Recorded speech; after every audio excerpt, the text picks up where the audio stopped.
Bien, buenos días a todos y a todas. Es un placer para mí en concreto y para la Consejería de Cultura de la Junta de Andalucía y el Instituto de Patrimonio estar en compañía de Yuca Ferreira, exministro de Cultura de Brasil y actual presidente de la Fundación Municipal de Cultura de Belo Horizonte, quien, estoy convencido, nos ofrecerá un valioso punto de vista de su experiencia como máximo responsable de la gestión cultural de un país tan fascinante como Brasil, con el que esta consejería tiene cooperación, en una etapa vibrante de su historia que coincide con los gobiernos de Lula da Silva y Dilma Rousseff. Y también decir que no solamente es el placer de haber coincidido con él en alguna visita que tuve ocasión de hacer a Río con ocasión y a Ouro Preto con ocasión de los acuerdos que tenemos con UNESCO, con algunas cuestiones de desarrollo sostenible y de paisajes culturales, que fue también una oportunidad para estar juntos. Yuca Ferreira es, ante todo, una persona comprometida. Lo avala pues su activismo y su firme compromiso en la defensa de un desarrollo sostenible, capaz de hacer compatible el avance de un país con lo que es la calidad de vida. O sea, ese concepto de patrimonio que va más allá, y de cultura que va más allá exclusivamente de unas visiones de desarrollo económico. Es un referente en políticas públicas para una cultura libre y un estimulador de la diversidad, el acceso y la función social de la producción creativa. Pero sin duda lo que hoy vamos a descubrir es el perfil de un defensor del patrimonio cultural, patrimonio en su más amplio sentido, natural, histórico, artístico, material, inmaterial, y su conexión con algo tan sensible como la identidad o las identidades de los pueblos. Antes hemos hablado del concepto de diversidad, otro día hablaba yo con Gemma Carrera del concepto de diversidad y el concepto identidad, y el concepto de identidad lo veíamos un concepto bastante más ajustado a la realidad actual de nuestro patrimonio inmaterial. Somos a través de la cultura. Nuestro patrimonio cultural es el resultado de unos determinados procesos históricos y el patrimonio como un gran recurso lo entendemos no solamente un recurso económico, como algunos dicen, sobre todo un recurso cultural, un recurso educativo, un recurso social, un recurso científico y un instrumento para lo que nosotros llamamos apropiación o empoderamiento, que se dice en los países de América del Sur, la idea del empoderamiento, por parte de la comunidad que lo protagoniza. Estimado Yuca, creo que compartimos una visión sobre la necesidad de hacer participativo e inclusivo este proceso de salvaguarda de nuestra cultura. Hace 2 días estamos aquí en unas jornadas de Reactívate, donde los municipios de Andalucía han traído experiencias, muchas de ellas de participación social, en lo que es el empoderamiento y lo que sería la apropiación del patrimonio por la gente, que al final, los ciudadanos, por las personas, son en definitiva los propietarios, y son los que a ellos le pertenece el patrimonio. Nosotros somos depositarios, administradores de ese patrimonio. A ellos les corresponde el deber de luchar por la conservación y valoración de ese patrimonio. Su presencia hoy en el Instituto de Patrimonio es una excelente oportunidad para ampliar el foco y situarnos en una perspectiva internacional que nos permita apreciar otros modelos y otras perspectivas desde la que abordar las políticas de fomento y promoción de la cultura y la salvaguarda del patrimonio inmaterial como un recurso diverso de los territorios. A la labor de este Instituto de Patrimonio en el ámbito internacional, una institución que ha mantenido cooperación con muchos países de América Latina, pero especialmente con las instituciones de Brasil. Yo recordaba esta mañana nuestro intercambio con los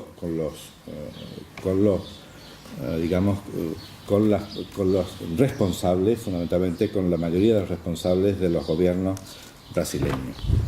Profesionales del instituto han participado y nos hemos intercambiado en la capacitación de técnicos brasileños en materias de paisaje y estamos colaborando en la definición del Parque Histórico Nacional de las Misiones Jesuítico-Guaraní, por citar algunos de los ejemplos.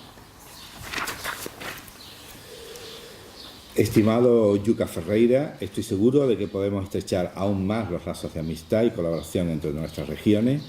Tenemos a lo largo de 2018 y 2019 la oportunidad de explorar juntos nuevas áreas de colaboración y de trabajo conjunto.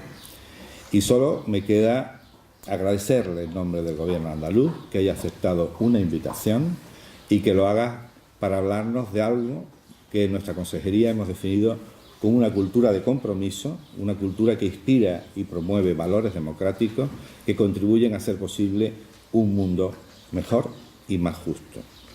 A todos ustedes espero que disfruten de esta conferencia y se animen a abrir un diálogo que sin duda será fructífero y enriquecedor pues para todos. Okay. Buen día para todos y todas. Yo hablo portuñol, entonces espero me haga entender. Yo estoy de giro por Espanha, estuve em Coimbra, em Portugal, participando de uma atividade na universidade, depois passei por Bilbao,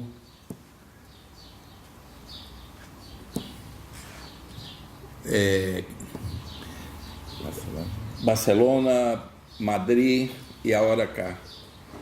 O objetivo principal de meu giro é construir relações e possivelmente uma cooperação em torno da gestão cultural. Acá eu agradeço as palavras gentis e a acolhida me gostaria de falar um pouquinho, muito rapidamente, não chega a ser uma conferência, sobre minha experiência de gestão cultural. Eu atuava no terceiro setor, em organizações culturais da sociedade, às vezes mesclando projetos medioambientais com projetos sociais, trabalhei com niños que viviam na calle, trabalhei com proteção de uma região central do estado de Bahia, a Chapada Diamantina, onde nasce 80% dos rios do estado e está muito vulnerável porque está se desenvolvendo uma indústria turística exatamente onde os rios nascem e está havendo uma modificação enorme.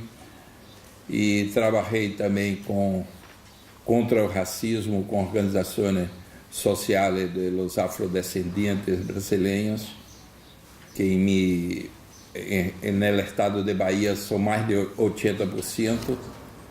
E quando Gilberto Gil foi invitado por Lula para ser o ministro da Cultura de Brasil, eu fui com ele, eu era o vice-ministro, e depois que Gilberto Gil saiu, eu quedei como ministro e volvi agora no segundo governo de Dilma, antes de ser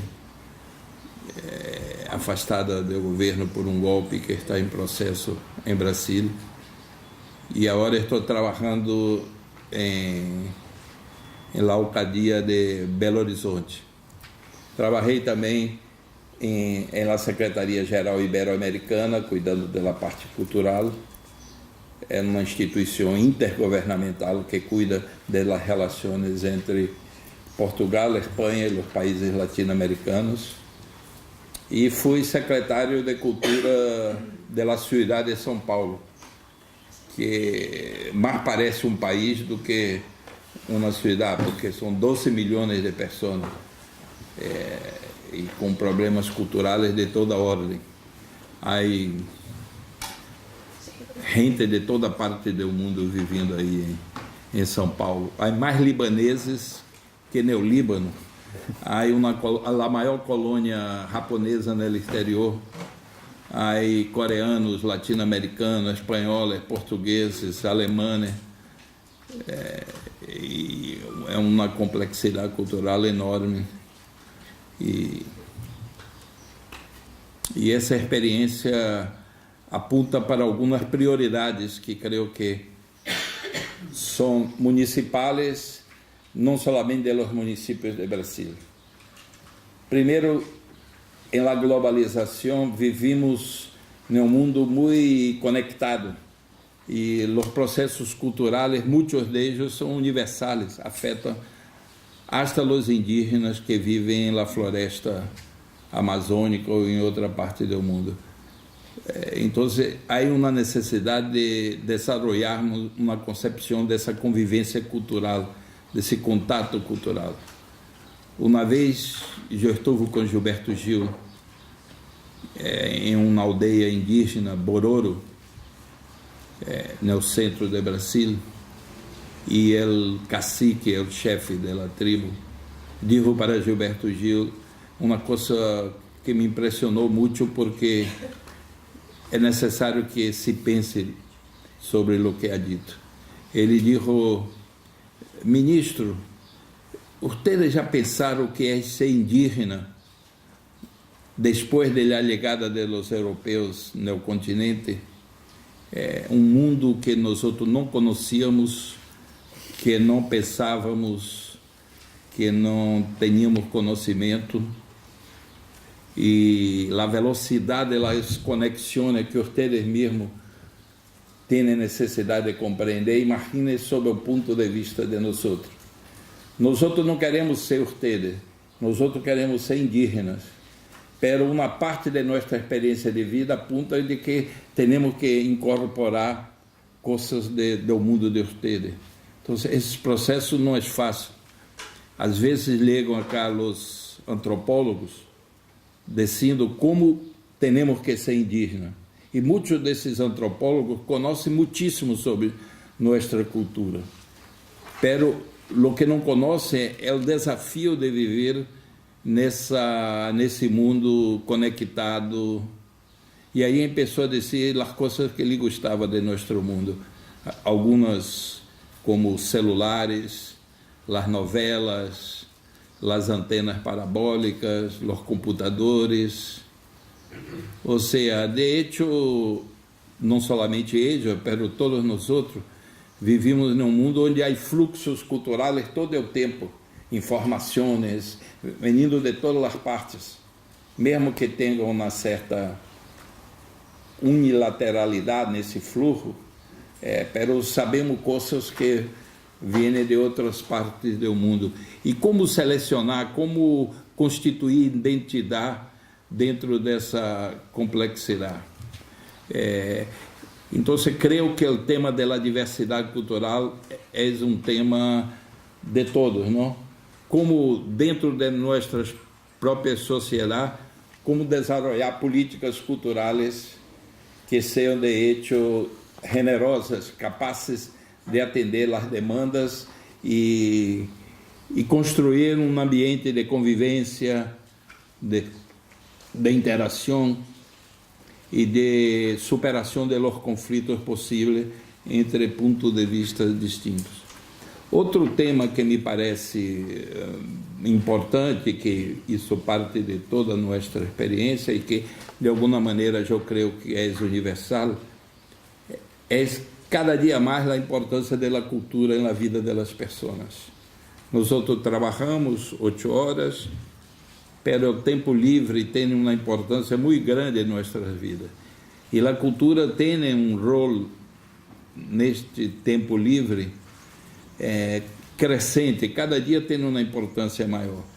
E como construir políticas públicas? Qual é o rol do Estado democrático para a construção de políticas que, de hecho, satisfaçam as necessidades e demandas individuais e coletivas?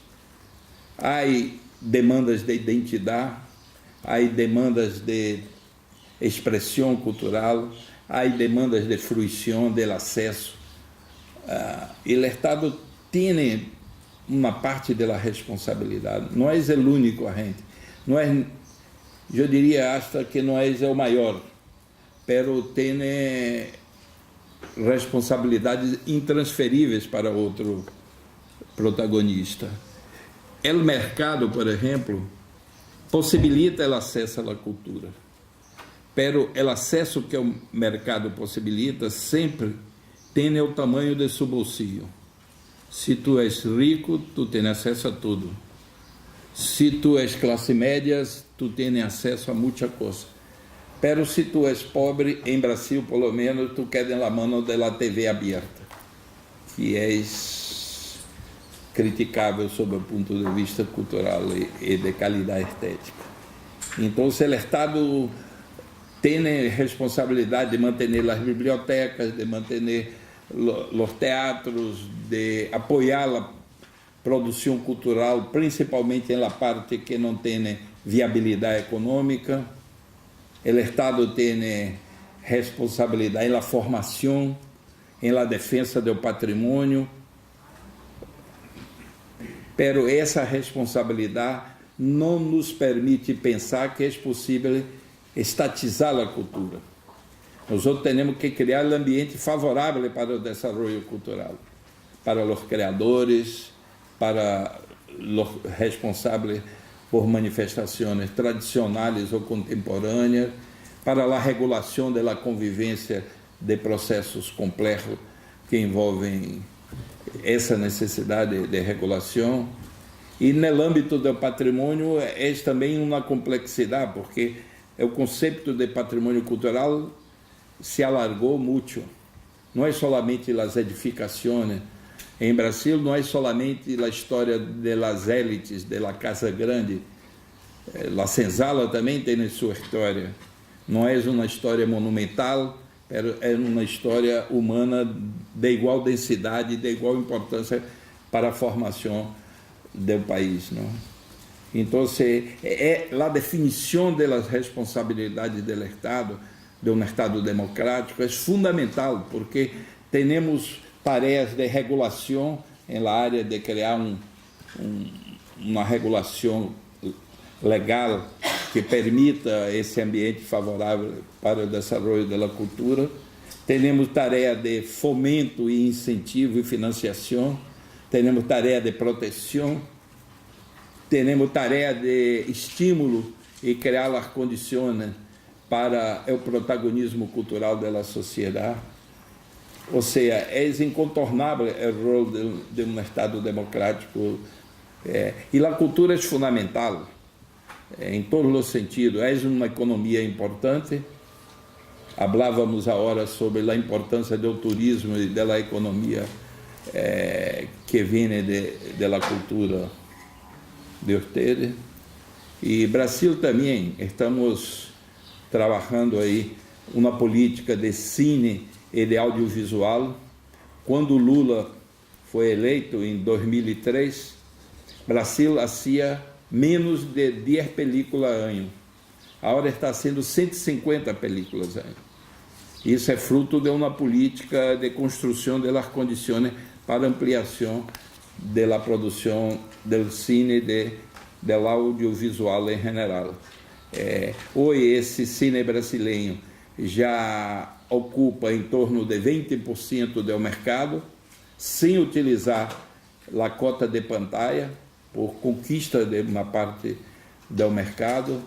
O cine brasileiro está ganhando prêmio internacional, fruto desse crescimento e da qualidade que está atingindo.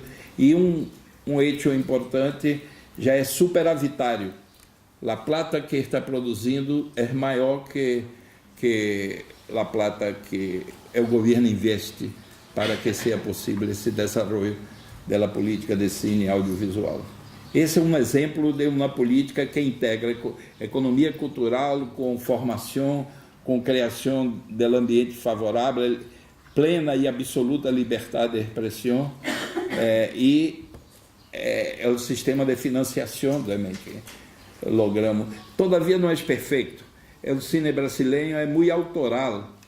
O tipo tem uma ideia, faz o roteiro e vai a filmar, e não há não há um equilíbrio com as demandas culturais da população, como há onde o cine tem uma importância econômica maior. Por um lado, há uma liberdade grande, mas por outro lado, a construção de público, às vezes, é mais lenta, porque depende solamente da sensibilidade dos criadores. E cine não é um artesanato, é uma linguagem que custa muito caro. E uma parte dela plata, uma parte importante, a maior parte é plata pública. Então, pero estamos aperfeiçoando o sistema de financiação. Por exemplo, quem tem uma película com sucesso de público tem a possibilidade de ter um empréstimo ou uma contribuição do governo maior do que os demais, para estimular exatamente a busca de construção desse público. Estou falando de cine, mas há outras áreas importantes, as demais linguagens. A dança em Brasil está se desenvolvendo, o teatro, pero tudo isso parte da reconstrução da democracia em Brasil. Tivemos um longo período de ditadura militar, hasta 1980, salimos com muitos problemas culturais, porque houve uma repressão, uma censura, uma dificuldade monstruosa para os criadores. Muitos foram presos, tiveram que viver no exterior, e o autoritarismo não combina muito, não hace parte das condições ideais para o desenvolvimento cultural.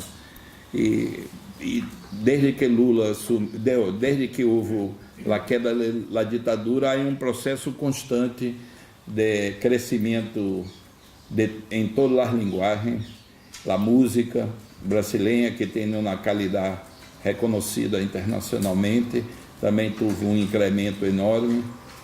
E o Ministério tem uma parte dessa responsabilidade de construção desse desenvolvimento cultural. Temos um problema constante que parece que vocês não têm acá, com pressuposto. O pressuposto em Brasil não chega a 1% do pressuposto general do governo. E em los ayuntamentos e governos estaduais chega a 1%, quando chega. Então, é um pressuposto muito baixo para o Estado cumprir todas as suas funções. Esse é um problema constante do Brasil. E que é um sintoma da incompreensão da importância da cultura por parte da sociedade como um todo e das élites políticas. Eu diria que todos os partidos, com diferenciações importantes, têm uma dificuldade de compreender que a cultura é um direito, incluso está em los direitos de los seres humanos aí de las Nações Unidas, aí tem os direitos culturais. E é uma necessidade vital, central, como é comida, habitação, saúde, e é um hecho importante para a construção de uma sociedade democrática, plural, que seja capaz de enfrentar os desafios do século XXI. A República Brasileira é muito piramidal, o governo central tem uma importância grande. Nós outros estamos construindo, a hora interrompeu, pero vamos volver a construir em breve, um pacto federativo específico, com possibilidade de transferência de recursos federais para os estados e os ayuntamentos. Esse modelo institucional é muito importante, porque o poder local tem um contato, uma proximidade com as manifestações culturais, e parte do patrimônio não é recomendável que seja protegido por o governo nacional. Então, é preciso ter pressuposto para incrementar as políticas locais e as políticas estaduais. Já a proposição está tramitando no Congresso, agora mais lentamente, não creio que vai avançar, pero uma proposição de construção de um equilíbrio federativo para a financiação do conjunto dessa política. Procuramos incorporar dentro do conceito de diversidade cultural como um patrimônio todos os grupos humanos que fazem parte de Brasil. Por exemplo, quando legamos ao governo os pueblos indígenas, que são muitos, há mais de 200 línguas indígenas habladas em Brasil neste momento, já foi muito mais, como parte do povo brasileiro e, portanto, como objeto de políticas públicas. E durante todo o tempo que trabalhamos com um conceito que política pública não deve ser construída dentro de despachos de repartições públicas. Temos que construir processos de participação da sociedade, dos artistas, dos produtores culturais, dos responsáveis por las manifestações. Construímos um sistema de participação, talvez aí seja o principal hecho que possibilitou o sucesso de nossas políticas, foi a participação. A segunda conferência, quando eu já era ministro de Cultura, Conferência Nacional, tive a participação de mais de 200 mil pessoas, construindo o Plano Nacional de Cultura, definindo como deveria funcionar o Sistema Nacional de Cultura, discutindo a política de direitos autorais, discutindo as políticas de patrimônio, e esse processo participativo cria a possibilidade de aprofundamento, de consolidação de conceitos, e passa a ter em la população um protagonista importante desses processos. Como tu has dito, a nós outros cabe desenvolver essas políticas, pero o patrimônio da população, a construção de políticas culturais não é um problema interno do Estado, pelo contrário, o Estado tem a delegação de implementar essas políticas. Criamos vários sistemas, incluso utilizando a internet. Tivemos consultas de minutas de projetos de lei que enviaríamos ao Congresso, com participação de 10 mil pessoas mandando. Criamos um aplicativo específico para a participação, experimentamos esse aplicativo, aprimoramos esse aplicativo para a possibilidade de que todo o processo de definição por parte do Ministério pudiéramos contar com essa contribuição da sociedade. Muitas vezes de técnicos, muitas vezes de pessoas produtoras, muitas vezes de pessoas solamente interessadas, e esse conjunto de contribuições adensou muito. Eu diria que quase 40% do que hicimos alegado através do processo participativo que criamos, sistemático e com vários formatos. A experiência municipal que eu tive em São Paulo e agora na Secretaria de Belo Horizonte aponta outro tipo de problema. O ayuntamento é muito próximo da população. Temos que atender demandas e necessidades, muitas vezes cotidianas, que não aparentam ter grandeza, mas fazem parte desse corpo cultural do país. Também os pressupostos são baixos, insuficientes, e temos que ser criativos, tecnicamente eficientes, para manter os teatros, os centros culturais, os museus, atender as demandas de participação, que são as mais diversas possíveis, manifestações tradicionais. Por exemplo, agora em Belo Horizonte, estamos resolvendo um problema que, por mais de uma década, é motivo de conflito em Belo Horizonte. As leis da cidade não previa a participação da população em manifestações e expressões culturais em la calle. E a polícia proibia, porque não está na lei, porque tem que interromper o trânsito, porque a gente passando e sua música não combina bem, ou seja, não havia uma regulação da expressão cultural em la calle. E elaboramos uma proposição, discutimos com a cidade, havia o ponto de vista dos moradores, dos comerciantes, da polícia, dos bombeiros, dos artistas, dos produtores culturais, hasta os indígenas apareceram, porque aí fluxos de indígenas por las cidades brasileiras e querem vender seu artesanato, e tem um problema com a polícia. E a solução desse problema, eu tenho certeza que vai humanizar o tecido urbano, porque a presença da cultura e da arte em los logradouros públicos vai permitir um enriquecimento da experiência coletiva e vai haver uma ocupação da população desses espaços, das praças, dos logradouros. Por exemplo, há uma puente que abaixo dessa puente a juventude negra desarrolla todo domingo uma atividade hip hop que se tornou a maior do Brasil, mas não era legal, tinha problema com a polícia, não tinha uma infraestrutura mínima para sustentar 5.000 pessoas, que é mais ou menos o público da atividade. Então, agora já está no Parlamento Municipal, creio que vai ser aprovada, que tem um apoio da cidade. Há uma harmonização de interesses de comerciantes. Foi um processo difícil, muito difícil, pero a dificuldade não pode ser pretexto para tu não enfrentar um desafio.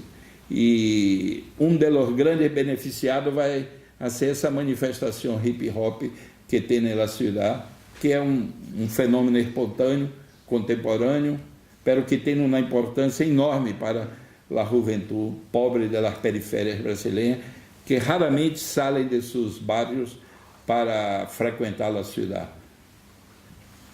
Outro desafio que temos aí na cidade é Brasil tem mais de 50% de sua população de afrodescendentes, negros ou negros mestiços. E em Bahia, em las cidades litorâneas, são muito exuberantes, são visíveis, têm uma tradição de ocupação do espaço público, no carnaval, em las fiestas de São Juan, e cotidianamente. Pero em Belo Horizonte, por tiveram uma história distinta das províncias da costa, os negros são quase invisíveis, têm a mesma média de mais de 50% das demais regiões do Brasil, pero onde estão os negros da cidade? Tem aí e Caetano Veloso diz que são tristes, porque são um pouco acanhados, sem expressividade, pero têm uma riqueza cultural enorme. É a cidade que não permite que apareça essa. Então, estamos criando processos de visibilização que aparentemente não é uma missão nossa, pero de visibilização da cultura dos afrodescendentes da cidade. Creio que vai ser uma contribuição para a harmonização, para a coesão social, para a afirmação cultural da população da cidade. Então, em Brasil, como as coisas todavia não estão pactuadas, é um país tardio que está agora sendo seus pactos democráticos com interrupções e com os problemas que estamos vivendo. O Estado tem um rol de ajudar a constituir processos generosos de relações entre segmentos da cidade. O patrimônio é muito forte em Belo Horizonte. A cidade cresceu muito nas últimas décadas e muita gente ligou do interior do estado, da área rural, e han traído seu patrimônio cultural junto com eles. E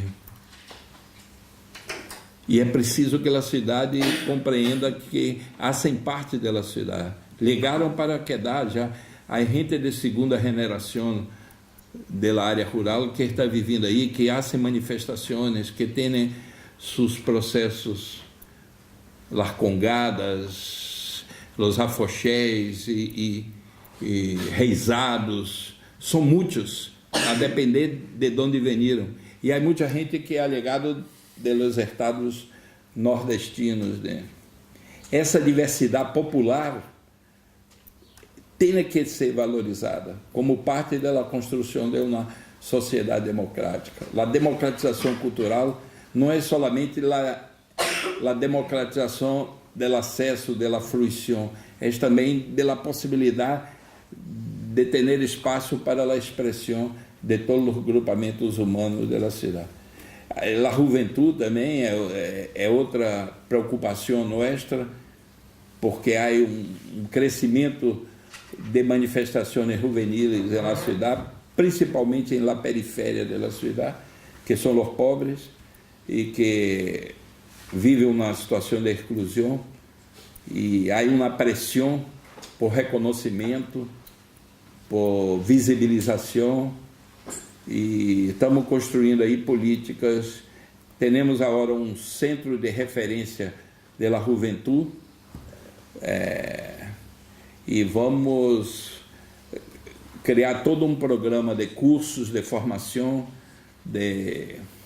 em várias áreas, e seminários, e disponibilização de espaço para que os artistas da periferia se apresentem no centro da cidade. Já tem uma frequência enorme. Esse centro é muito frequentado por jovens que vêm da periferia, que vêm trabalhar no centro, que estão por aí e que encontram aí nesse centro cultural possibilidade de vivências culturais. Estou dando um panorama que é de hecho complexo a gestão municipal, porque tu está lidando com processos vivos, muitos que não tinham visibilidade por parte do poder público. Isso, se tu queres fazer uma intervenção de qualidade, tu tem que compreender que tem que trabalhar com essa complexidade social. É o patrimônio imaterial que eu creio que é mais difícil a política do que é o patrimônio material, porque não basta declarar que aquilo é um patrimônio. Como preservar um patrimônio imaterial? Como desenvolvê-lo? Como mantê-lo vivo? Como apoiar a gente para sem cooptações, sem transformação indeseável? Como manter as manifestações culturais e os bens intangíveis da sociedade? Estamos desenvolvendo, creio que incluso é uma área que podemos trabalhar aí em cooperação, entender um pouco como vocês trabalham cá e podermos desenvolver. Bem, é um panorama rápido, é isso. Eu estou há menos de um ano aí. Estamos lá, não existia a secretaria está sendo criada. Já estou demandando do alcaide mais plata para trabalhar, porque tá difícil com pouca plata. A vontade deste tamanho e a possibilidade material deste. E não creio que seja correto tu baixar a expectativa de trabalho. A cultura necessita de políticas e de intervenções que possibilitem criar o ambiente favorável para seu desenvolvimento. Então, creio que vai avançando. Estamos muito bem aceitos na cidade. Eu fui ministro, então a gente da cidade lhe gusta que um secretário local tenha sido ministro, e me parabenizam no supermercado. Muitas graças por ter aceito vir para cá. Eu não sou de allá, eu sou de Bahia, mas é a terceira capital do Brasil, tem uma estrutura cultural de alta qualidade, tem o melhor ambiente de dança moderna do Brasil, tem o melhor ambiente, o melhor festival de teatro do Brasil, tem a cena hip hop maior do Brasil. Eu pensava que era São Paulo, porque tem uma tradição hip hop, pero Minas Gerais já foi.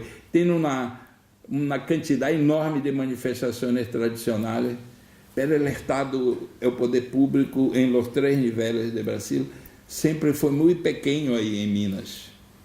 Pequeno, sem desenvolver tecnologias, programas, políticos. Então, tenho pela frente uma tarefa de formar uma geração de gestores.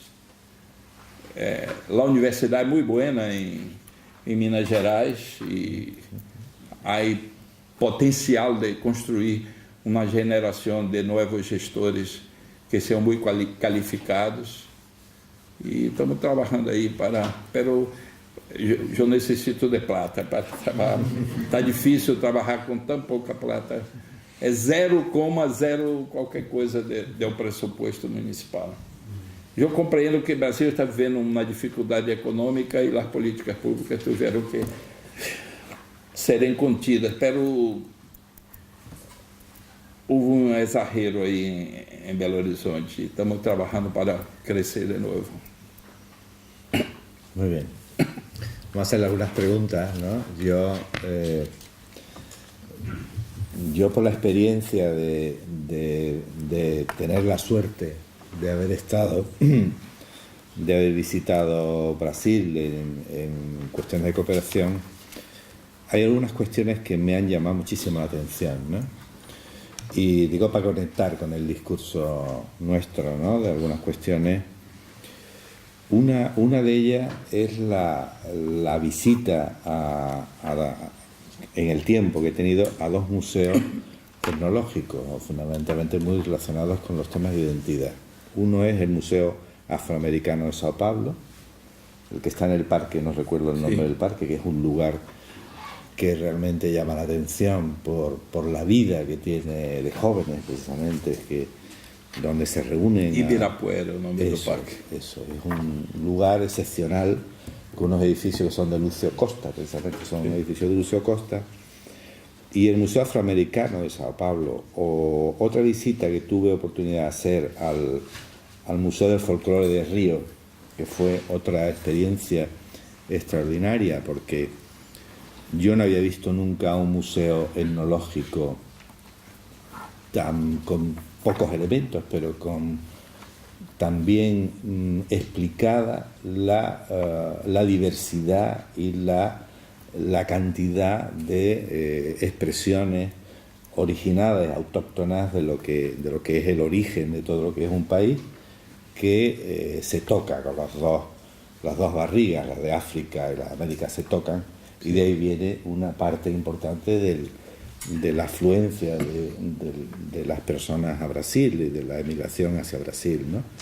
Y a mí me llama muchísimo la atención cómo Brasil, en el panorama contemporáneo, es uno de los...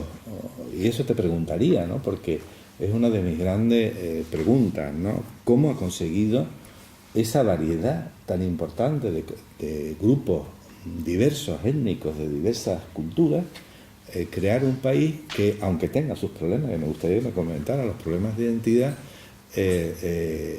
ha conseguido un país relativamente tolerante frente a otros, ¿no?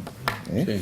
Esa sería para mí una de las grandes preguntas, porque lo que uno detecta en el Museo Afroamericano es la riqueza y la variedad de culturas que han llegado a Brasil y que constituye un nuevo país con los problemas que estamos teniendo en el siglo XX, y que los problemas de identidad, por lo mejor podrían ser de otra naturaleza, porque en nuestro país ya estamos viendo los problemas de identidad están posicionados en 2 ámbitos o 3 ámbitos muy concretos, con determinados fenómenos que tienen que ver con la identidad, pero que en Brasil ese patrimonio común está hoy por encima, ¿no? Y ahí se ha incluido todo el tema de lo contemporáneo, ¿no? Porque el tema de lo contemporáneo, yo quiero recordar que la declaración del edificio de Gustavo Capanema de Río de Janeiro es posiblemente la primera declaración de patrimonio contemporáneo del mundo, y lo hace la cultura brasileña frente a la cultura europea, decir, que ya reconoce... Somos niños, ¿no? Os reconocéis. Cerca de ustedes. Claro, os reconocéis como, desde la contemporaneidad, como patrimonio, el patrimonio contemporáneo, ¿no? Estamos hablando del año 50 y tantos, ¿no? Sí. O sea, que esa es una pregunta que me gustaría hacerte. Otra de las cuestiones que me llamó muchísimo la atención y que fue en la declaración de Río de Janeiro como patrimonio mundial, como paisaje cultural, que fue la declaración, y que tiene que ver con las jornadas de desarrollo sostenible que se produjeron en Europreto, un gran debate sobre las declaraciones de patrimonio mundial y sobre el concepto de excepcionalidad. El concepto de excepcionalidad frente al concepto de bien común. Es decir, cómo UNESCO, pues en la declaración de Río, las favelas evidentemente no formaban parte, no podían formar parte de la declaratoria, ¿no? Porque las favelas, de alguna manera, era un elemento que podía distorsionar, pues claro, al final, cuando hablamos de patrimonio, y quien primero lo defiende es el patrimonio mundial, el patrimonio como calidad de vida, ¿no? El patrimonio como excepcionalidad, ¿no?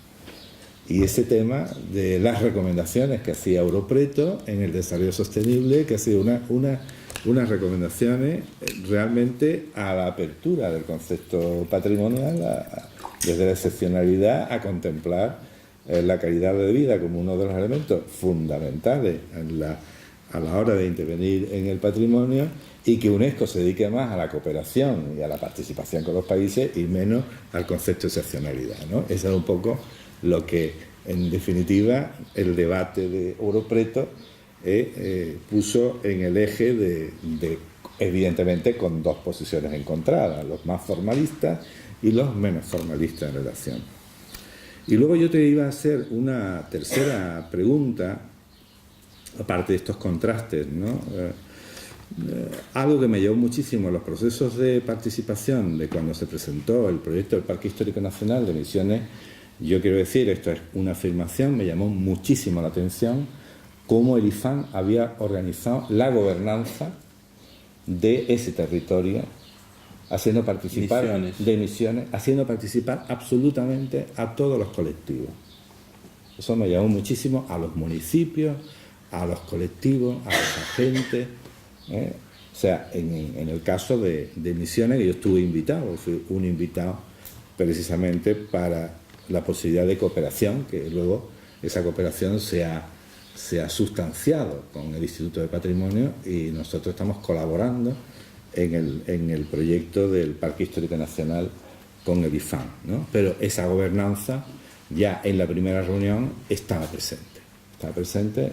Yo quiero decirlo porque frente a cuestiones de nuestro país que no tenemos tan bien organizadas, ¿no? Porque digo, nosotros no las tenemos bien organizadas. Y luego el último tema que yo te quería, a ver si me das un poquito de luz, o nos das un poquito de luz, y yo abriría que otros también hablen, tiene que ver con la ley de incentivos del patrimonio cultural, para el patrimonio, para la cultura en general, ¿eh? Porque el Instituto Pedra, que dirige Luis Fernando Almeida, que es una fundación privada sin ánimo de lucro, se nutre de los incentivos estatales, regionales y locales. Se nutre, y luego tiene que buscar otras fuentes financieras, pero me parece muy interesante un modelo, porque frente al modelo nuestro, que un modelo o el Estado te da el dinero o te tienes que ir a Europa, hay determinados colectivos que se organizan, ellos como profesionales, sin cobrar más que su sueldo, por eso es sin ánimo de lucro. Ellos pueden desarrollar proyectos de un interés enorme, como el de la Vila y Tororó en Sao Paulo, ¿no? Que yo era secretario cuando iniciamos. Entonces me parece un proyecto de muchísimo interés. Ahora lo acaba de publicar la revista esta de Plácido como una experiencia internacional. Nosotros seguramente lo publicaremos en el boletín nuestro cuando tengamos oportunidad, pues nos parece una experiencia súper interesante de participación de la gente de la ciudad, sí, y de los colectivos en la vida. Es un sitio de formación también. Es un sitio de porque formación. Integramos la Faculdade de Arquitectura y toda a recuperação é acompanhada por estudiantes que têm uma certa participação. Esa ley de incentivo ha permitido, de alguna manera, esto con independencia de que hay un líder que es Luis Fernando, porque si no estuviera Luis Fernando... Voy a hablar de esto. ¿Puedo? Claro. Mira, Brasil tem uma experiência de patrimônio muito interessante.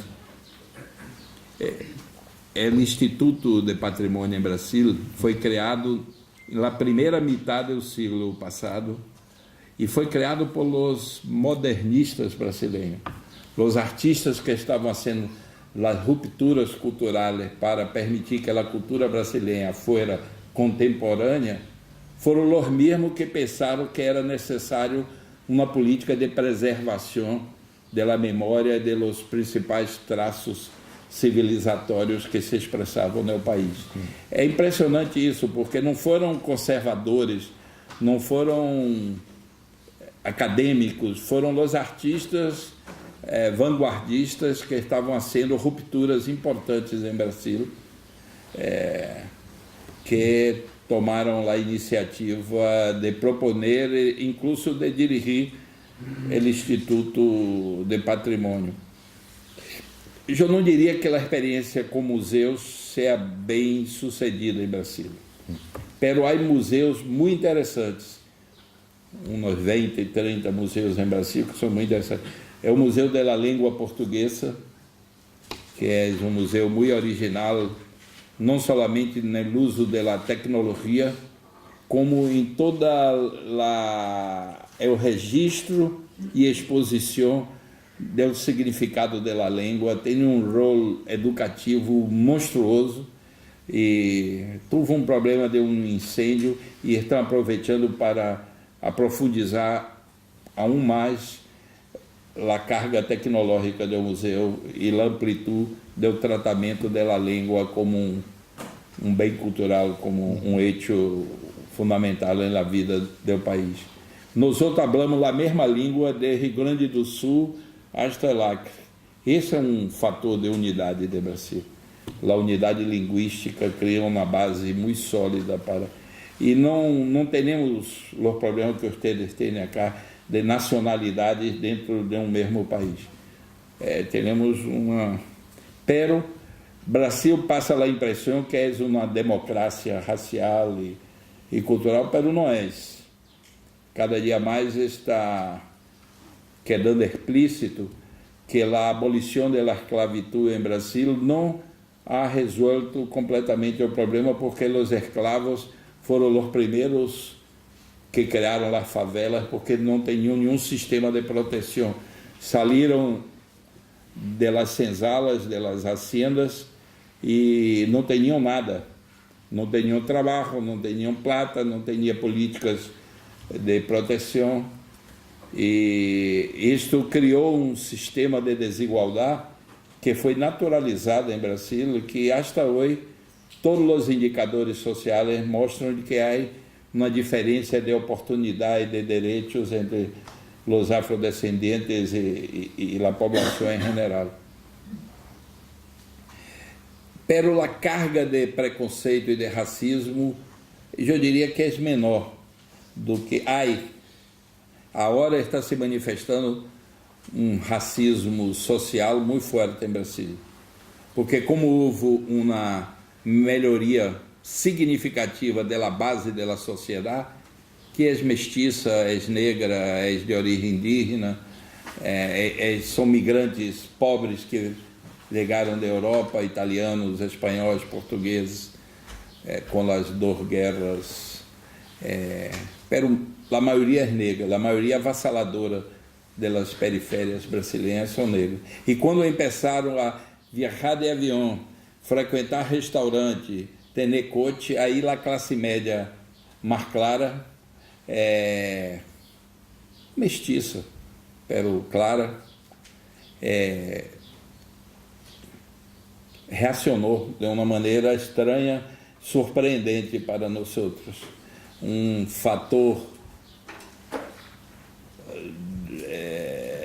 da não manifestação do racismo em Brasil, em parte é porque a desigualdade é tão grande que as pessoas não se sentiam ameaçadas nem obrigadas a conviver tão intimamente quando houve uma melhoria econômica por parte da base da sociedade. Pero há potencial de convivência enorme em Brasil. As manifestações culturais, boa parte das manifestações que se transformaram de toda a sociedade han venido de los negros, de los afrodescendentes.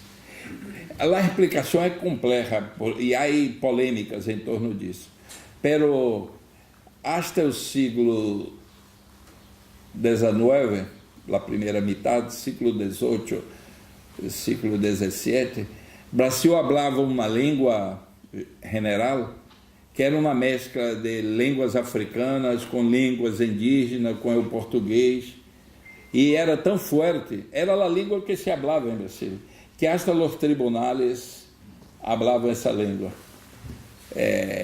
E o reinado português proibiu o uso da língua em espaço público e em las instituições, e de alguma maneira impuseram o português como a língua única, e essa língua desapareceu incluso. Esse é um hecho. Outro hecho é que creio que tem a ver com essa... os portugueses... Portugal é um pequeno país. Os portugueses eram os dominantes, pero não eram a maioria. A quantidade de escravos e indígenas em los núcleos urbanos brasileiros era numericamente infinitamente superior aos portugueses. Então, havia uma convivência, uma mescla, uma construção de como diz Darcy Ribeiro, povo novo, aí e a mestiçagem foi acontecendo, e a maioria por exemplo, eu sou branco brasileiro, pero meu pai era um mestiço. Em la família de meu pai tem negros, tem indígenas, que é a normalidade do Brasil. Esses exames de DNA apontam que a grande maioria dos brasileiros, em torno de mais de 80%, são mestiços claros, ou negros mestiços, ou com predominância indígena, fruto desse momento grande dos siglos que estavam aí todos um pouco mesclados em la construção desse país que acabou se chamando Brasil. E creio que isso também teve uma influência, e a afirmação cultural de los negros. Os indígenas tiveram menos participação, têm presença em la comida, em la gastronomia forte, em alguns costumes, como o gosto por el banho que os brasileiros têm, vem de los indígenas, pero a maioria das grandes identidades do Brasil, em la música, em vários aspectos, a religiosidade, catolicismo popular brasileiro, que é uma mescla incrível de origens, tem a presença africana. Então se criou aí uma situação que poderia e poderá, e eu creio nisso, evoluir para uma sociedade. A mim não me gusta a palavra tolerante. Tu tolera um borracho que está falando aqui cerca de ti. A tolerância sempre é um ato de poder. A mim não me gusta a palavra, que é muito usada em Europa. A mim me gusta a aceitação do outro, da diversidade. Creio que o Brasil tem um potencial enorme para construir uma sociedade, como tu has dito, que chama a atenção essa possibilidade em Brasil. Creio que temos que, em primeiro lugar, resolver o problema da desigualdade social. Quando nós legarmos para o mesmo ambiente, creio que essa base de aceitação pode funcionar muito positivamente e aislar racismos e coisas desse tipo. Ademais do Museu da Língua Portuguesa, queria chamar a atenção, Brasil hoje é o maior museu de arte contemporânea a cielo aberto, Iotim, muito cerca de Belo Horizonte. É impressionante. É o tipo herdou da família. Mineria e a mulher era mais rica todavia, e ele disse: mira, a mim não me gusta mineria, eu sou um tipo de cultura, e vendeu as empresas, comprou, parece que 15 haciendas nessa região, comprou incluso parte dos imóveis de uma pequena população que havia cerca, e construiu um projeto de arte contemporânea, de um museu de arte contemporânea que é impressionante. Os grandes artistas contemporâneos têm obras aí.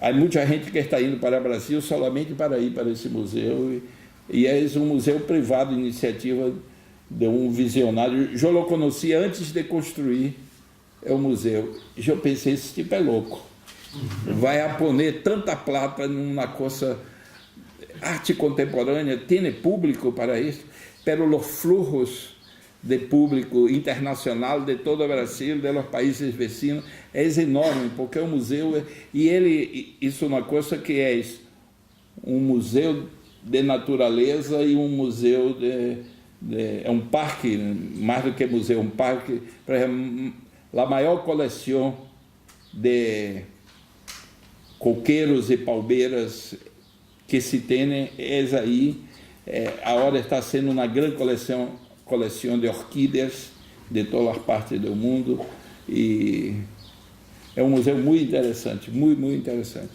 Temos outros, pero quando tu hablaste, eu pensei que tu ia falar desses aí. A lei do incentivo. Sim, é o museu do folclore. É um museu público do Ministério, e é o de São Paulo, é o Museu Afro. É público, é obra de um grande artista negro, Emanuel Araújo, de Bahia, que é um tipo erudito na arte negra, muito bem posicionado sobre a necessidade de valorização da cultura, e que vem sendo um trabalho em vários lugares, e o museu é sua principal obra. É impressionante. Impressionante. Já estive em alguns museus afros de América Latina, creio que aí esse é o melhor. Mais denso, mais profundo. Tremendo. Ele ha sido encarregado de la exposição em los 500 anos de descobrimento do Brasil, da parte afro, da contribuição afro. Impressionante. Eu quedei triste porque foi deshecha essa exposição, mas foi a coisa mais profunda que se ha hecho da herência africana para o Brasil, das origens, de onde han ligado de África, que han traído, como se desenvolveu as adaptações, a reconstituição, que, por exemplo, o candomblé não é exatamente a religião que há em África, é uma recriação já mesclada de nagôs, bantus e os rituais, ao mesmo tempo mas ao mesmo tempo já não os africanos reconhecem como uma manifestação hija de suas manifestações, pero as estruturas são distintas. A lei de incentivo. Eu sou, em Brasil, o maior crítico dessa lei que tu acabado de elogiar. Vou a dizer por quê. No momento mais neoliberal do Brasil, de desresponsabilização do Estado com a cultura, que foi o governo de Fernando Collor, criaram essa lei, que é uma hija de uma outra lei. A outra lei, a primeira, chamada Lei Sarney, que foi no governo Sarney, quando foi criado o Ministério da Cultura, as empresas poderiam disponibilizar parte do imposto devido ao Estado para aplicar na cultura. Pero quem definia a aplicação era o Estado, porque se trata de plata pública. E poderia haver uma combinação de interesses, Estado e empresa privada, pero se tratava de plata pública, e não poderia nunca ser 100% de renúncia fiscal, ou seja, 100% de plata pública, teria que entrar aí uns 15, 20% de plata do empresário que está associando sua empresa para aplicar aquela plata. A lei Rouanet, que é do governo Collor, primeiro, quase toda, 100%, o empresário hace mecenato, pero não põe a mão no bolsillo, a plata é pública. Promove a marca da empresa e quem define aonde a plata vai ser utilizada é o departamento de marketing das empresas. Por que eu quedei crítico? Porque eu encomendei uma pesquisa e sempre é o artista ou é o fenômeno cultural que pode devolver imagem para a empresa. É o departamento de marketing das empresas. É tão forte como marketing que as empresas, isso parte da investigação, pararam de investir em marketing e é suficiente utilizar essa plata pública para construir a marca da empresa. Então, há uma distorção monstruosa, tu com uma necessidade enorme de aplicação de plata em coisas fundamentais da cultura, sacam e é o doble da plata do pressuposto do ministério. E quem gestiona são os departamentos de marketing das empresas. Às vezes financiam coisas boas, mas às vezes financiam coisas que não têm relevância alguma ou que não têm necessidade. Por exemplo, o ministro Gilberto Gil dijo: mira, eu sou contra essa lei, apesar de ser um beneficiado. Como eu sou um artista consagrado, todas as empresas querem associar seu nome a mim. Então, todo projeto que eu apresento de show é aprovado imediatamente porque há uma disputa de empresas querendo associar seu nome. Pero, ao fazer isto, deixam de financiar uma série de artistas que necessitavam muito mais que eu. E o traço dessa distorção, se tu vai para os números, é enorme. Ademais, a empresa quer, em última instância, fortalecer seu vínculo com seus consumidores. A desigualdade regional do Brasil, os consumidores estão concentrados, em primeiro lugar, no sudeste brasileiro, São Paulo, Rio, Minas, Curitiba. Os estados do Nordeste já são de um poder aquisitivo bem menor, do Norte menor todavia e do Centro-Oeste muito baixo. Então, se a lei Rouanet, essa lei, ela, por exemplo, o que liga em la região norte do Brasil? 0,0 alguma coisa do total da plata. O que liga no Nordeste? 5%. E o Nordeste é culturalmente uma região muito importante do Brasil. O que liga no Centro-Oeste? 3%. Mais de 80% da plata da Lei Rouanet queda em la cidade de São Paulo e na cidade de Rio de Janeiro. E não vai para todos, vai para os que podem devolver imagem positiva.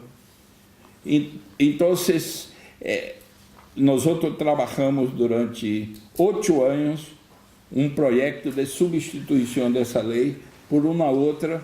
Primeiro, que não seja o departamento de marketing da empresa que defina a utilização. Segundo, que tenha um piso mínimo de distribuição por todo o Brasil. E que seja uma associação entre público e privado. O privado entra aí com 20%, 15%, e nós outros entramos com 80%. Então, há um acréscimo. E eu pergunto, para que se associar uma empresa se a plata é toda pública, se não há nenhum acréscimo de contribuição para a utilização? Era melhor que fosse direto, porque há uma burocracia e, por exemplo, de los que pueden tener acesso legalmente a esse recurso, menos de 20% são os que de hecho, há gente que queda contenta com seu certificado de legalidade que pode ter acesso e nunca vai ter. Então, é uma lei que reforça todas as distorções culturais e sociais e regionais do Brasil. É necessário cambiá-la para outra, para uma lei que tenha uma possibilidade de que plata pública seja empleada dentro do critério público e que tenha um mínimo, eu não diria de equidade, mas de proporcionalidade. Nós propusemos uma grade de critérios para a aplicação e um piso mínimo para cada região do Brasil e uma possibilidade de transferência automática dessa plata para... A plata continuaria, ou seja, a possibilidade que tu ha constatado de aplicação dessa plata em cultura, pero os mecanismos para a distribuição da plata seriam totalmente diferentes da que há hoje. Entendido. Espero haver explicado aonde há um potencial positivo e o caráter negativo da lei atual. Bueno, ¿alguna pregunta? ¿Por qué a lo largo de esos 8 años de mandato, sobre el tiempo que habéis estado, no habéis conseguido finalmente cambiar la ley? ¿Cuáles han sido las dificultades que para cambiar essa lei? Porque os beneficiados são exatamente os que têm capital político e simbólico na sociedade. O maior beneficiado é a Rede Globo de televisão. Tem uma TV chamada tem uma TV sem fim lucrativo. TV Cultura? Não. Daqui a pouco eu já me recordo. E tem uma fundação Roberto Marinho, que utiliza cerca de 80 milhões de reais anuais dessa plata. O segundo é o Banco Itaú, é o banco que tem a maior lucratividade no mundo, a maior taxa bancária, é lucro que se diz? De benefício, é o Banco Itaú, por condições absolutamente favoráveis da legislação brasileira. Pois bem, é o segundo, 60 milhões. Há coisas boas através do Instituto Itaú Cultural, há coisas boas, pero não necessitavam de plata pública para ser, se querem, a ser mecenato, tem plata suficiente para... A Globo também não necessita. E os artistas e processos culturais, tu vai haver, boa parte não necessitaria de apoio público, de plata, enquanto uma quantidade enorme de gente não tem. Então, eles criam uma situação, a prensa é contra o câmbio da lei, o Itaú Cultural promove gente falando que é contra, então criaram um ambiente politicamente, pero estávamos caminhando, eu fui ao parlamento personalmente, eu rodei Brasil discutindo isso, todos os estados de Brasil eu já estive aí discutindo abertamente, e eu fui ao parlamento, e antes que os parlamentares falassem, eu disse, quem são aqui da bancada da região norte? Aí muitos, aí eu disse, excelências, a plata da lei Rouanet que chega em tua região é 0,0 não sei quanto. Não é possível, eu digo, vou passar os dados para... Quem é do Nordeste? Então, os de direita, os de esquerda, os de centro, os contra, os a favor do governo, todos, a maioria, dijo que apoiaria a votação. E, de hecho, passou na Câmara de Deputados e agora está no Senado esperando para... Eu creio que vamos aprovar quando a democracia volver plenamente, nós outros vamos aprovar esse câmbio. Tengo otra pregunta. Tú hablabas antes de la desigualdad material que había en Brasil como una amenaza para la convivencia democrática y como uno de los principales desafíos que tenían las políticas públicas. Hay otro componente de desigualdad que es la desigualdad simbólica y también has hecho referencia a ellos. ¿Cómo los procesos de salvaguardia del patrimonio inmaterial, de reconocimiento de las manifestaciones artísticas, pueden contribuir de alguna manera a empoderar, a reconstruir ese capital simbólico y que sea beneficioso para el conjunto de la sociedad? Primeiro, temos que ter noção da diversidade, da complexidade do conjunto de manifestações, expressões culturais, de processos culturais, e ter não somente a política de proteção.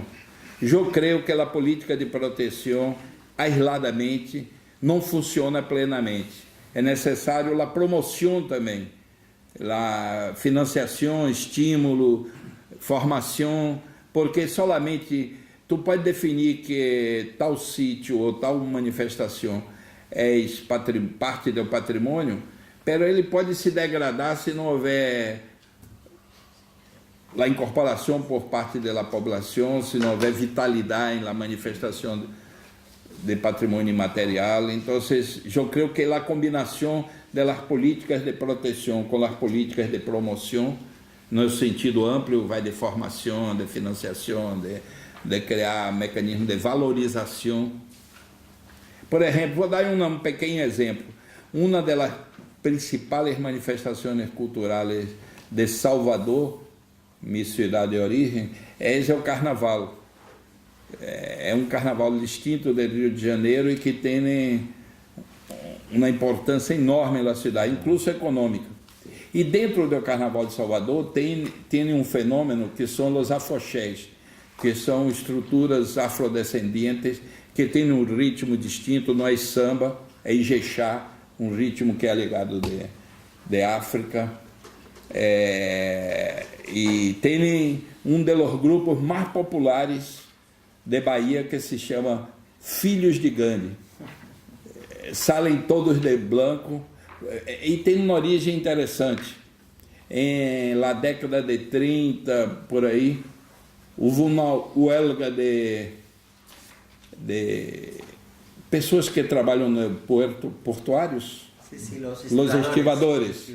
Uma huelga de estivadores, todos negros, todos do candomblé, e como a huelga foi muito larga, começaram a se divertir aí nos momentos comuns de ócio militante, e criaram e era a época de Gandhi na Índia lutando por a independência. Então se vestiram de indianos, todos de branco, e saíram em la calle como parte da manifestação de los grevistas, huelguistas, e parte de manifestação cultural mais profunda deles. E aí se tornaram muito populares, saíram no carnaval, são tão populares que a polícia proíbe passar de 10.000 pessoas, porque se deixar, e a polícia tem medo de perder o controle, então só podem ligar a 10.000. Pois bem, iam terminar em 1900, final da década de 70. E Gilberto Gil, que é baiano, músico extremamente popular e que foi ministro, na época nem se pensava em ministro, ele compôs uma música com o ritmo ijexá, Filhos de Gandhi, muito linda, e diz: eu quero sair nos erros de Gandhi.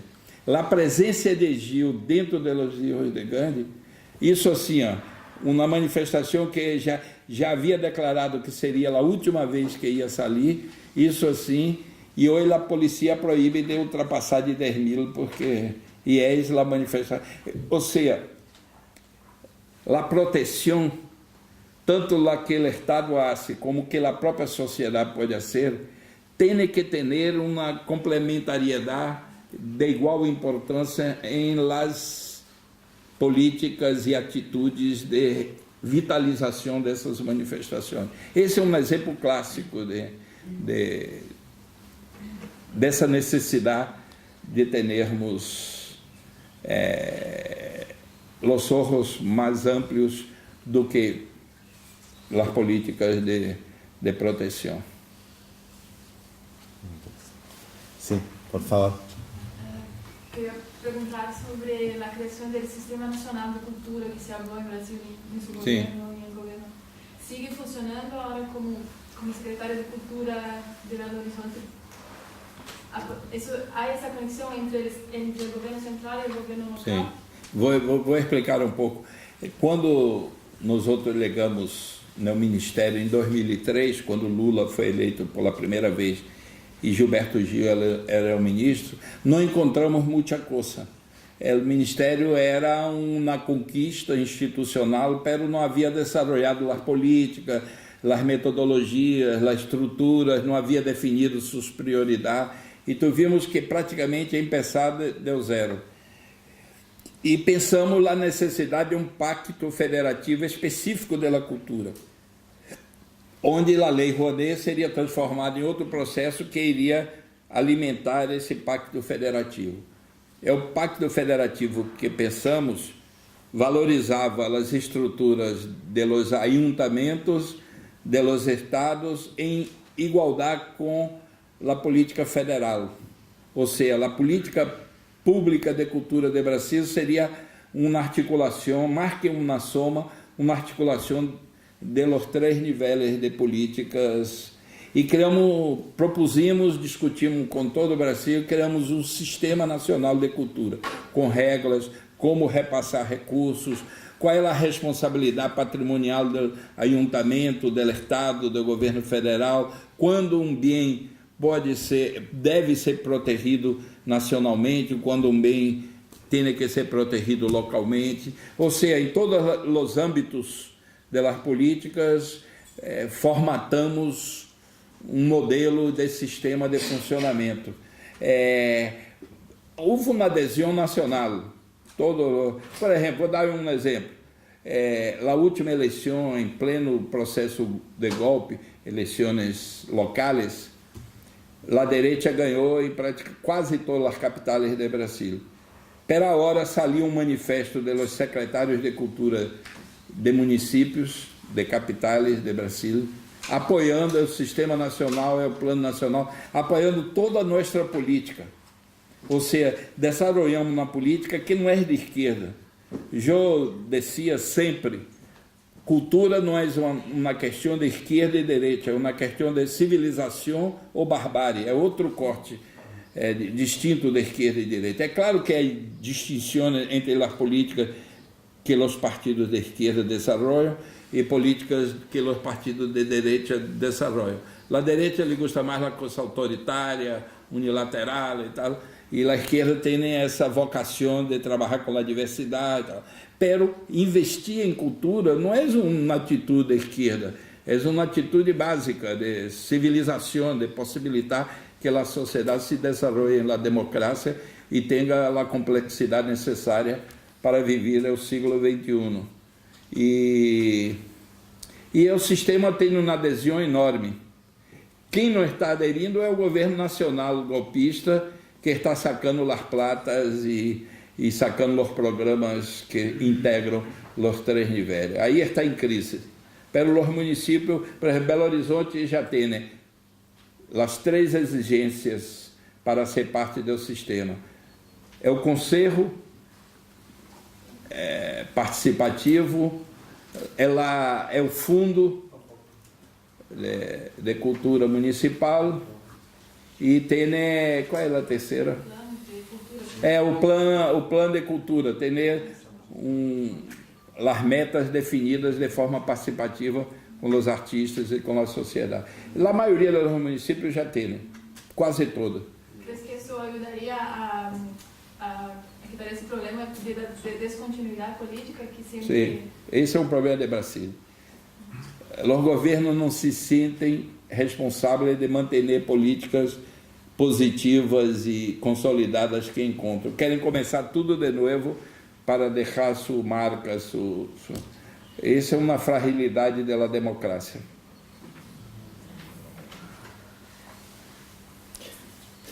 Gema. Bueno, yo trabajo en un instituto como antropóloga, por lo tanto me ocupo del patrimonio inmaterial, así que para mí es un placer escucharle y conozco un poco la política brasileña en cuestión de patrimonio inmaterial y para nosotros ha sido un modelo en la aplicación de tanto de los ámbitos en los que trabajan, como nos gustaría poder aplicar incluso bueno, esa división que tienen entre tumbamentos, registros y el fomento, los planes de salvaguarda ambiental. Créame que me alegra de escucharle. Y me gustaría preguntarle, ya que ustedes tuvieron tanta influencia en la convención del 2003, ¿qué piensan, esta es la primera pregunta, qué piensan ahora después de casi 13 años desde su ratificación? ¿Cuál ha sido el impacto, digamos, social y cultural que ha tenido en ocasiones las declaratorias de patrimonio inmaterial en los casos brasileños? Y por otro lado, otra pregunta que quisiera hacerle es qué piensa acerca de cómo la UNESCO quizás no cubre con la convención, cómo no cubre la convención el tema de cómo las patentes se están apropiando de algunos de los conocimientos tradicionales, de los diseños, de las expresiones de los pueblos indígenas de su país y de otros de Latinoamérica. Y bueno, pues eso, prácticamente. Eu creio que o Brasil tem uma boa estrutura conceptual que acompanhou nossa ampliação do conceito de cultura, pero a aplicação é tímida. Não chegamos nem na metade do caminho que necessitamos, porque é uma problemática muito complexa a proteção e preservação do patrimônio intangível e do patrimônio imaterial. Avançamos muito em la gastronomia, está caminhando, em manifestações tradicionais, alguns instrumentos musicais próprios de Brasil, de regiões de Brasil também estão sendo reconhecidos, manifestações dentro do carnaval, a capoeira, que é uma invenção de los afros, de los escravizados, porque havia algo parecido em Angola, pero houve uma transformação de uma dança em um instrumento de preparação para enfrentamento. Então, se a capoeira é dança, é enfrentamento, e tem uma base cultural, uma filosofia. Avançamos muito, pero hicimos um levantamento no ano 3000, não estaremos na metade da conclusão dos processos de reconhecimento de lo que já se sabe que tem que ser protegido. Então, temos que ter outra metodologia, outro instrumento. É muito lento, porque tem que ser o relatório, aí o relatório é aprovado, aí os estudos técnicos, aí o julgamento, hasta definir que é patrimônio imaterial, é um processo, e é de uno em uno. Então, a capacidade de trabalho não é suficiente para dar conta da diversidade e da complexidade dos fenômenos culturais. Esse, eu creio que é um problema, todavia, sem solução. Pero está caminhando, assim, e é interessante porque estamos despertando para fenômenos culturais que não davam muita importância, e a discussão se é ou não um patrimônio imaterial, se merece registro e a ser parte do sistema de proteção. Por exemplo, Minas Gerais é a maior e a melhor produção de queijo de Brasil. Tem uma variedade enorme, incluso estão qualificando o queijo parmesão de Brasil, já tem a qualidade igual que os italianos. Há queijos brasileiros que estão ganhando prêmio em França. Pero o Ministério da Saúde ia proibir os queijos que não foram feitos de leite pasteurizado. Ia exterminar uma parte considerável, principalmente os queijos de Minas Gerais, que são queijos mais tradicionais. E tivemos que apurar em la avaliação e tombamos o principal, que é o queijo de Minas, e aí inibiu a proibição do Ministério de Saúde. Houve muito conflito. Eles diziam que nós estávamos entrando em sua seara e nós dizíamos que não, que a saúde tem um lado e há comprovações que esse queijo não hace mal nem representa uma ameaça, como há muitos queijos por acá em Europa que não são feitos de leite pasteurizado, não? Esse foi um exemplo claro de a importância do reconhecimento para os pueblos indígenas também. Estão recorrendo com frequência porque o capitalismo se incomoda se tu utiliza uma tecnologia, uma fórmula de um produto patenteado de uma determinada empresa. Pero as grandes empresas do mundo de cosméticos, de alimentação e de los fármacos vão para a Amazônia, recolhem conhecimentos indígenas e de los caboclos, de los campesinos da região, testam se é verdadeiro, registram e patenteiam. É uma pirateria e ser um levantamento, já tem mais de 3.000 conhecimentos indígenas do Brasil, e o mesmo acontece em Peru, em Colômbia, em los países que fazem parte da região da Amazônia. É uma pirateria enorme, uma transferência de...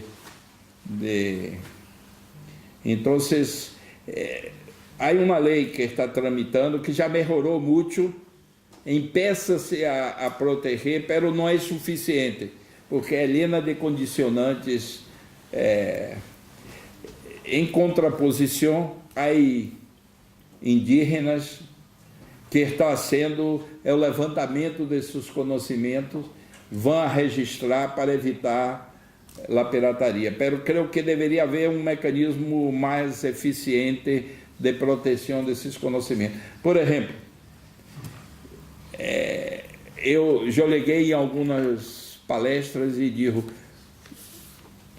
acá se recorda de um té medicinal que sua avó recomendava, a cidreira, capim santo, aí já ia, perdona-me, pero já está patenteado pelos japoneses, o outro já está patenteado pelos suíços, já está, ou seja, é o capitalismo de punta, volve ao território indígena para ser mais uma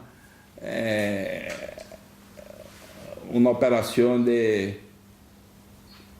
apropriação de conhecimentos e recursos.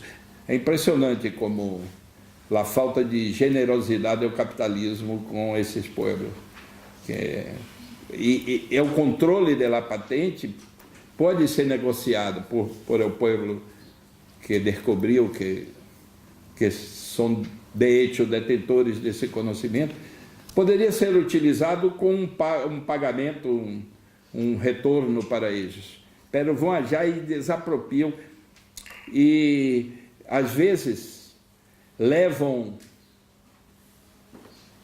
um pedaço de planta dentro de uma caneta e aí estudam e fazem os testes necessários. Então, não há possibilidade de policialmente impedir, é o mecanismo tem que ser juridicamente através de sistemas de proteção mais amplos desses conhecimentos tradicionais. Muy bien. Bueno, ¿alguna pregunta más? Bueno, pues le damos nuestro agradecimiento a Yuka, ha tenido la gentileza de venir a agradecimiento a ustedes por visitarnos. Y estamos hablando de algunos temas de colaboración, de seguir algunos temas de colaboración con ella. Ele é um grande embaixador de acá em Brasília.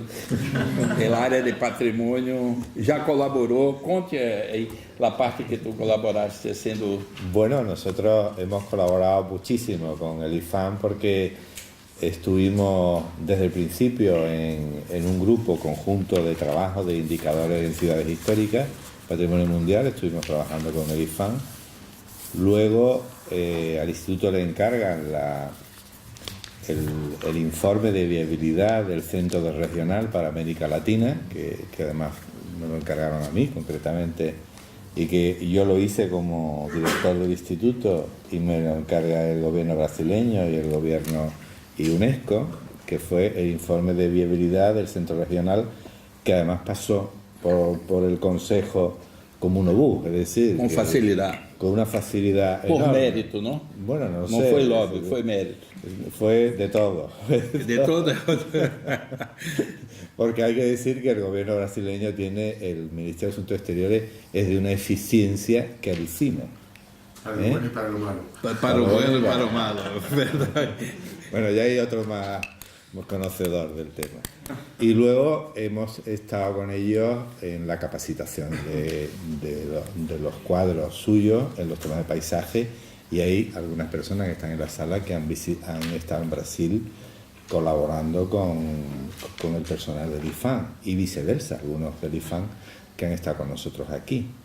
Y luego pues yo mantengo con Luis Fernando Almeida, que me parece posiblemente en América Latina de los directores cuadros, ¿no? de los mejores cuadros, de las mejores personas, de los más inteligentes, y que tiene una visión más afín a la nuestra, al Instituto de Patrimonio, y mantenemos una relación con ellos bastante fluida. O sea que, y la mantenemos con Colombia, la mantenemos con México, pero hay que decir que, y con Argentina, pero hay que decir que con Brasil especialmente, no sé por qué. No sé si es la música brasileña. Não, a política de patrimônio de Brasil tem uma certa solidez conceptual e de tecnologias. Porque, por exemplo, agora o governo golpista queria sacar a responsabilidade do IFAM sobre o patrimônio construído em los centros históricos de Brasil. Por quê? Porque há uma valorização incrível da terra, o preço da terra ha subido dentro dos centros históricos de toda a cidade brasileira. Então, como queriam monetarizar e privatizar, queriam sacar, e não lograram sacar, porque houve uma reação enorme em Brasil em contra sacar da mano do IFAM para passar por uma comissão elegida por o ministro de Cultura. Então, se IFAM tem já um peso próprio reconocido por la sociedad. Y luego tenemos también otra muy buena relación con Ana Lucía Meira, que está en el sur, que sí. está en Porto Alegre, sí. En la superintendencia de Porto Alegre también. De Porto Alegre, claro. Hemos tenido también muy buena relación con ella, O sea que nos unen lazos de visión muy parecida del patrimonio. Vamos construir aí uma parceria para trabalharmos juntos. Muy bien, muy bien. Ok, muito obrigado a você. Muchas gracias.